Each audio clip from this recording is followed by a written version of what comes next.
Hello, welcome to the first episode of Quintessential Comix. I'm Alice Quinn. Here with me today, as always, is our co-host, Matt Garcia. Hey guys.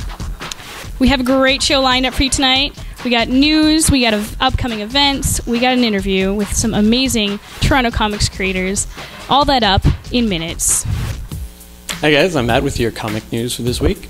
We got a lot of news coming out of Marvel, like Captain America's spin-off Winter Soldier. Bucky is not dead. You thought he was dead because they killed him, but he's actually not dead because they plan on not actually killing him. They killed him off. It's an important distinction between the two. Anyways, he's going to be a little bit low-key. Captain America is known for punching people in the face, things in the face, also with shields, stuff like that. You know, like he does. And Bucky's going to be a little low-key. He's a double agent kind of thing, so it's going to be kind of a 007-ish take on that whole universe. He's going to hang out with Black Widow, who's hot and wears tight clothing, so fun. It's always fun. Marvel's also doing a Dexter run, which is the popular TV show and book series, although they're not going to base any of their stories on any of the previous ones, so you're going to have a lot more variation in your grisly murder and excellent cleaning up that he does. Yeah. And speaking of Marvel, Captain Marvel, also known as the guy who uses the Shazam thing. It's the Curse of Shazam. It's coming out. It's a DC revamp. It's going to include a whole bunch of new stuff by, let's see, Jeff Johns and Gary Frank. And I can tell you who's not reading it. It's going to be Black Adam and Crocodile Man, because they hate him. They hate the guy. He's like just a douche. I don't know. But he's cool. He's a good guy. So they're actually the douches, because they're bad guys. Anyways, moving on. So BioWare and Dark Horse are going to team up and do a Dragon Age series. It's going to be 6 issues bi-weekly. It's going to feature Alistair and some of the characters from the second one, which I can't remember right now. I'm not even going to look, because I'm good. Oh. Yeah, that's going to be released in online form first, 99 cents each. Then they're going to print it out, and then they're going to make a trade of it. So there's a lot of work. Hopefully someone will buy it, because if not, they're just going to be really sad. You know, that's what's going to happen. And Brian Wood, no longer a DC exclusive. He's going to be writing with Marvel. He's going to be doing a Wolverine spinoff. And he's also going to be teaming up with Becky Cloonan. They're going to do an adaptation of Conan the Barbarian. Let's see, the story is Queen of the Black Coast. So, you know, there's going to be a lot of violence. There's going to be sex. There's going to be muscly people. And probably some kind of Crom reference, at least once. Yeah, it's going to happen. It's going to happen. Oni Press, news out of there. If you like Wasteland, good news for you. They've picked up a new artist, Greenwood, and he's been doing the art for them. So issues are coming out now. They were on hiatus for a while because the first artists burnt out. The first artist burnt out. Second artist didn't quite cut it. He was a little bit new. So they got a new one. Everything's working out. They're going to be happy. Now we're on to new releases this week. We got a lot of stuff. So I'm going to try to whip through this. Let's see, there's Diary of a Wimpy Kid, Cabin Fever hardcover. There's a Blood, Shells, and Roses graphic novel out. Trout graphic novel also out. Pick that up. Warren Ellis's Captain Swing hardcover and trade are out now.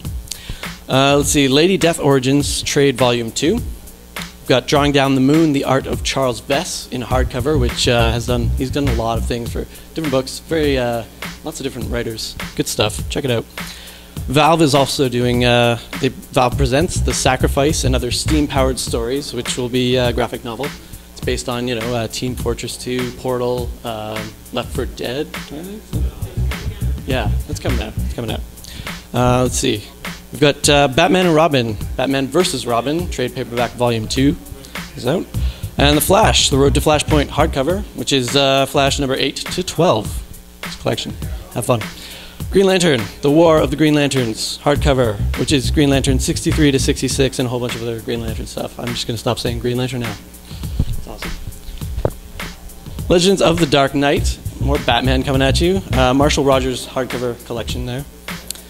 And we've got Scalped Volume 8, trade out. What else we got here? The Adventures of Hergé, which is it's a Tintin thing. It's actually the author of Tintin. It's kind of a fictionalization of his crazy adventures that he's had. We've also got The Boys Definitive Edition, Volume 2, which is Ennis there. So, it's got to be good, right? Pretty much. That's pretty much. If you're into Angel and Spike comics and all, they've got a collection of covers of 100 pages. All covers. If you like covers, this is where you want to go. Check it out. Check it out. We've got Wasteland Volume 6, trade paperback. Again, if you like Wasteland, this is the time to be into Wasteland because it's coming back. So, Deadpool, also. Team Up Volume 3, Best Friends Forever, trade paperback. Deadpool. Who doesn't like Deadpool? Everyone likes Deadpool, right? Deadpool Volume 7 trade as well. So, you know, get your double dose of Deadpool. Love these in there. It's cool. Marvel Universe versus Wolverine hardcover is out. And to finally wrap up, we have Spider-Man Torment trade paperback, Thor: The World Eaters trade paperback, Ultimate Comics Doomsday, and Wolverine and Black Cat Claws 2 trade paperback. That's it for the news. So this week in Toronto events, we have a convention this weekend, the Toronto Comic Con from Hobby Star. It should be awesome. Check it out. You can sort through your back bins. You can chill out, meet Leonard Kirk, Dave Ross, some really cool peeps up in there. All that for only $8 at the Metro Convention Center, so check it out. Also, on Monday, there's the Nerd Mafia Pub Night. It happens at 3 Brewers and goes down at 7. And, yeah, all Nerd Mafia events are free to the public, so check it out. It should be fun. Here with me today are the creators of Rock Testament, Kimberley Whitchurch, and Eugene Zhilinsky. Thanks for joining us today in the studio. I have a couple questions about this comic. It was really cool to read. So, Kimberley, I know you came on to this project late. I read a bit about the history about it through Sequential. They did a great article. What drew you to this project? How did this all come about? Well, Eugene and I met at Dr. Sketchy's Toronto, which is a live drawing group that does burlesque drawing. And I first became of his work when we were hanging a show of our work from the year. And I loved his work, loved it. And then I met him and we became Facebook friends, as one does. And then, I guess about a year ago, or a bit more, he just put out a call on Facebook that he had this new project and he needed a proofreader. And so I said, I love to proofread. I'd love to have a look at it for you. So I read it, and it needed a little bit more than proofreading. And so I told him, and he was very open, and we started working together on it. That's great, because I know with some people, like me in particular, like when I have a work I'm finished with, a finished piece, I don't want to hear bad things about it, and I'm terrible like that. You know, like I want to make it better, but I don't want to change it so much. And you know, like it seems like you guys just had great ideas that mesh together so well, and it's great that you guys could form such a partnership.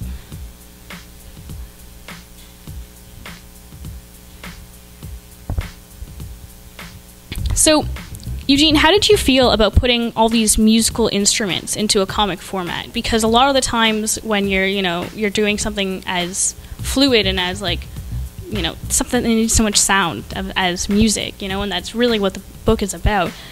How do you convey the sound through it, and how did you decide which sounds to use?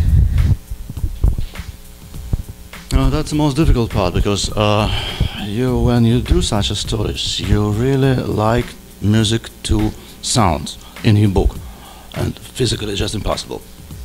So I was trying to put all sort of dialogues and all sort of intrigues about that new music that they were just about inventing. So and the rest is just reader's imagination. I found you really used some like nice recognizable onomatopoeia, like wap bap doo wap wap bamboo, like that was just, I felt that worked so well, and like I could hear it in my head. And I like the fact that they didn't use lyrics. So like, you don't need lyrics to make good sound. It was really cool. It was really cool. So what do you think about, you know, the sounds and the script and the music coming into it? Well, really, even though Eugene very graciously gave me the writer's credit once he input my first batch of edits, it really is his baby. So what I did was what we say text and dialogue. So I did rewrite all of the text, every single frame, and I also edited the travel notes at the back. So I didn't actually do anything with the artwork. That was absolutely unchanged all the way through. So everything that was drawn in the panel was Eugene's work, and it came to me like that. I came in just later, just as the writer, so none of that was in the text really. So I liked it as it was.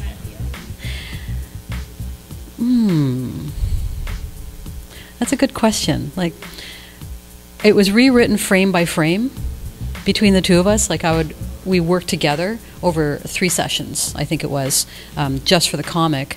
And the tone and the way the words are used depended a lot on who was speaking and what exactly was being conveyed.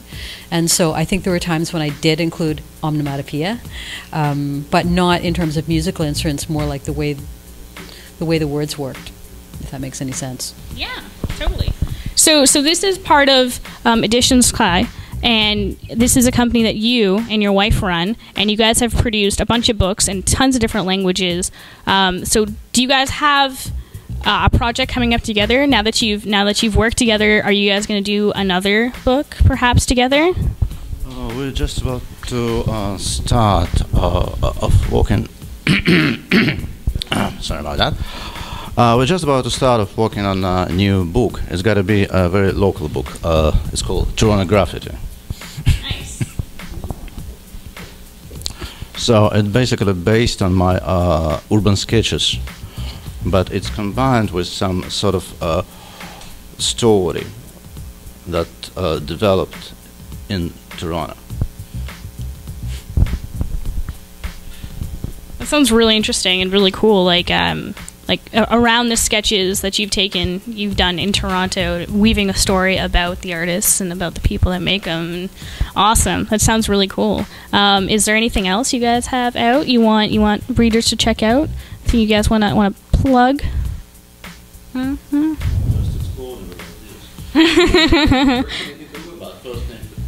Yeah. Where can people get the book? Where can people get Rock Testament? Apparently it sells in 2 bookstores in the beginning and in another bookstore at Ronsensvall, also online. Online. Mm-hmm. Awesome. What's the name of the place in Ronsensvall? Another Story? bookstore. Another Story. Okay. Yeah. So check that out. You can find it in Another Story bookstore or The Beguiling or online, and look out for more Edition Sky. It should be awesome. Thank you so much for coming and interviewing with me today. And I look forward to more of your work.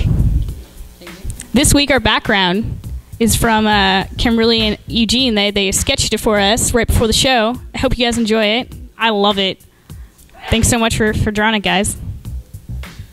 Good fun. Yeah, I really wanted to draw the cartoon Alice, so I'm glad you like it. Yeah, I was happy to do something like that. Last week, I went to the Silver Snail to present them with the T.Comics The Best Comic Shop Awards for many awards. They won by a long shot because they told all their customers to go on out, vote on the site. So all you other comic book shops out there, remember, it's how it works. You need to vote to win. So here's a short clip, and you can find the full interview online at t.comics.ca. And so, I'm proud to present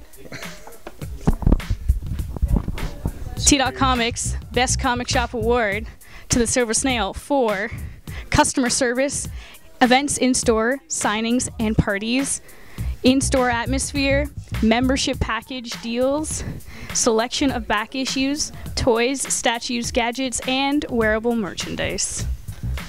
Thank you, Toronto, people of Toronto. That's awesome. Yeah, originally we were just gonna print it out silver, but you guys just got it gold. The gold. Gold. Cool. So we want to thank you for watching. I hope you guys enjoyed the first episode of Quintessential Comix.